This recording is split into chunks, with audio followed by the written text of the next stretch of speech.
আসসালামু আলাইকুম বন্ধুরা, আজকে আমি চলে আসছি এই শীতের পরন্ত বিকেলবেলা সরিষা খেতে।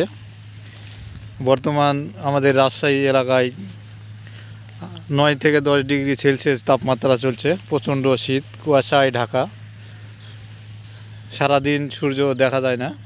বর্তমান যে অবস্থা, ঠান্ডায় মানুষ ঘর থেকে বের হচ্ছে না। তারপরে দেখেন, আমি এই সুন্দর মনোরম শীতের আবহাওয়ায় ভিডিও করার জন্য চলে আসলাম আপনাদের এই সুন্দর দৃশ্য, গ্রামের এই দৃশ্যগুলো আপনাদের কাছে শেয়ার করার জন্য।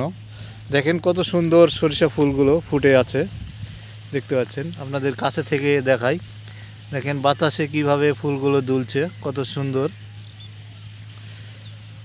দেখতে পাচ্ছেন। গ্রামের এই দৃশ্য দেখেন। এই পাশে দেখেন, এগুলো ধান ক্ষেত ছিল, ধান কেটে ফেলা হয়েছে। এই যে এই পাশে দেখছেন, এগুলো হচ্ছে ধান ক্ষেত।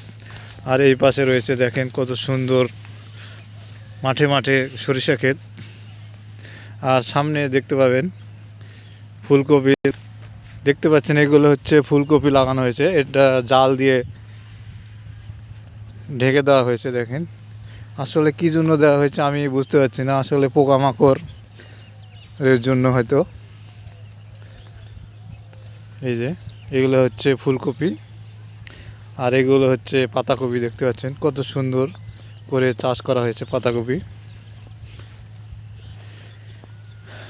এই যে পাতাকপি,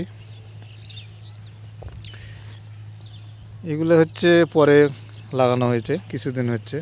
আর এই পাশে দেখেন আরও রয়েছে পাতাকপি।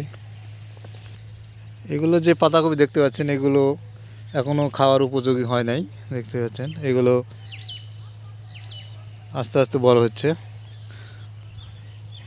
আর এগুলো দেখছেন, এগুলো কিছুদিনের মধ্যে হয়তো খাওয়ার উপযোগী হবে। দেখতে পাচ্ছেন কত সুন্দর সারি সারি করে লাগানো হয়েছে। আর আপনাদেরকে দেখেন একটু পাতাকপি দেখাই, কত সুন্দর পাতাকপি হয়েছে। দেখছেন এই যে সুন্দর সুন্দর পাতাকপি। এই যে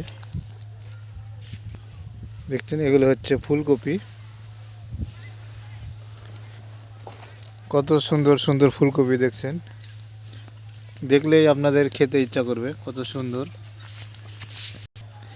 আর এগুলো যে পাতাকপি দেখতে পাচ্ছেন, এগুলো খাওয়ার উপযোগী হয়েছে। এখান থেকে দেখছেন খালি রয়েছে যেগুলো, এগুলো বাজারে বিক্রয় করা হয়েছে। দেখেন কত সুন্দর, এগুলো পাতাকপি খাওয়ার একেবারে উপযোগী। দেখছেন এই তো। আর ভিডিওটি আপনাদের কাছে কেমন লেগেছে অবশ্যই একটি কমেন্টের মাধ্যমে জানাবেন। আর ধন্যবাদ।